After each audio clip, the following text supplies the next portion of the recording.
Namaste, मेरा नाम Joy Ho. I am an international student from the University of Surrey and I'll be doing my placements here in Nepal at Nepal Realistic Solution. It is a consulting firm which I work and I'll be working in the marketing division as a marketing intern. I'll be presenting Nepal Realistic Solution to you as well as a comprehensive summary of the consulting market within Nepal. So what is consultancy? Consultancy is a provision of specialist advice for businesses in regards to how it can assist it during its strategy and structure. It goes about implementation of strategies, providing other businesses with resources as well as ideas on how to solve solutions. So essentially a business looks at implementing solutions, providing these solutions as well as resources, and accompanying different companies through the process and helping them achieve their goals. Understanding the markets. The industry at a glance. In 2016, the consulting industry generated between 100 billion and 300 billion US dollars, according to definitions and calculations. There are over 700,000 consulting firms operating worldwide in over 200 functional areas, with the 6 main functional areas being strategy consulting, marketing consulting and management, operating consulting, financial advisory, as well as HR resources and technology consulting. Next, we take a look at the consulting market as well as its distribution. As you can see, technology comprises up to 20% of the consulting market, followed by HR, which is approximately 12%, financial advisory, which is 28%, and operations equally. And then we have strategic consulting, which comprises another 12% of the industry. So the global consulting market, as well as segments per region. Here we'll find that North America comprises up to 40% of the total global consulting industry, followed by EMEA, which is Europe, Middle Eastern, as well as African regions, which also comprises approximately 41%. Then we have the Asian Pacific, which comprises 16% of the global consulting industry, and then the remaining countries, which contribute the remaining 4%. We also know that the Asian Pacific is currently the fastest growing market and still developing, and there's a high need for consultancy firms and management firms. The importance of management consultancy in Nepal. How do we understand the importance of management consultancy? According to the United Nations Human Development Report, Nepal has currently an education index of 5.02%. This puts it in the category of developing countries. What does this mean? It means that out of the 12 years of expected level of education that people are meant to have, only 50% of the population has managed to attain it, leaving the remainder of the population, or the mean number of years spent in education, at 4.9 years. What does this mean? Education is a key measurement standard to understanding the development of a country. So how does management and consultancy help within the country? Management and consultancy helps by promoting productive working culture as well as business practices, by educating the population as well as making sure that they use resources efficiently and with care. This adds value to human capital as more can be done with less resources in a more efficient manner. Who we are and what do we bring to the table? NRS is a catalyst that will transform industries, grow sustainable economies, and uplift societies. NRS is powered by the technology of things such as the internet as well as big data and so much more. NRS invests in research in order to help startups grow into successful corporations. NRS also has a vested interest in building sustainability as well as upholding society and achieving social responsibility. Our services and our unique selling point.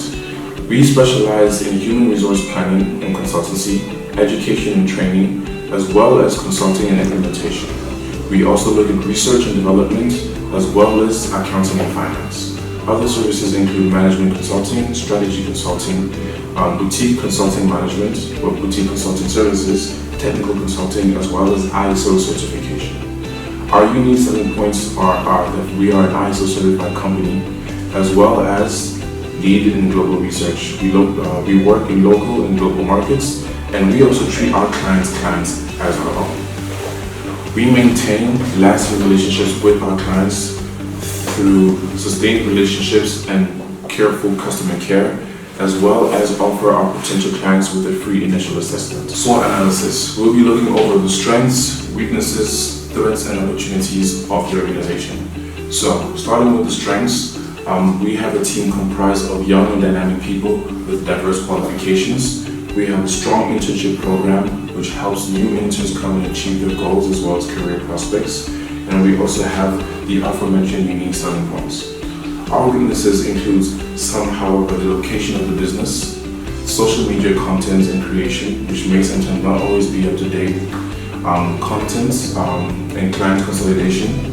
We also lack empirical data and analysis sometimes in certain services that which we provide, as well as having a large product portfolio for a company size. The threats that the organization may face may be a low market penetration, as well as large numbers of corporations which may rival us. There are changes in technology and the democratization of technology, which means that a lot of people have access to the tools we use to help other industries. So the competition is not only with other businesses, but with other individuals. There is also a limited amount of internet users within the country, with only 20% of the country having access to internet, and the literacy rate among the adult population is only 60%, which means that we have to make information very accessible to them. So what are the opportunities for us? Some of the opportunities which we have will be direct marketing, provide networking opportunities, as well as encourage workshop creations and call to action so people can learn from our services as well as our training. And last but not least, improving our media content and exposure. Recommendations. I'll be focusing my recommendations on content creation and media management. The first recommendation I would propose is organizing the post structure in a way that makes it very easy to read and very coherent. It is important that you avoid the use of all caps during all your social media posts, as it informs emergency or it increases the sense of urgency, making it seem like you're always promoting something special when in fact you're just posting your daily content or your weekly content. Next is also always use or prefer to use small caps, as it's soothing and easier to read and pleasing to the eye. It's less anxiety inducing than always writing in block capital letters. Next is the diversity of the content. It's important to always showcase all your different services and not only your most successful ones. And for that reason, always choose a certain ratio by which you post your most successful content and your least successful content. I would propose a 3-to-1 ratio in which you promote 3 times the amount of your successful content and then once your least successful content or least successful services. Next is shorten some of the media posts to make them comprehensive, as well as easy enough to read in a short read so that people who are in a hurry and just glance at your company page can see the vital information at a quick glance. It is also important to make them digestible and easy enough to read so that those who aren't exactly expertise within the language can also have access to them. Last but not least, there are also other categories which the company can look into, such as creating a tagline and creating or inducing a call to action. Further areas of study. Further areas of study which the organization could look into would be direct marketing, as well as increasing exposure. We have using analytics, and finally, thinking about the future interns and how they can help the organization through better research. So in summary, what have we actually talked about? We talked about the consulting industry and how it's a growing industry, especially in the Asian Pacific. We know that management consulting is crucial for development within Nepal, as well as any other developing nation. We know that NRS's unique selling points put it as a key player within the consulting industry in Nepal, as well as a valuable company for the country itself. The main threats include the limited market penetration, as well as the limited number of people with actual access to the internet or media literacy for that matter.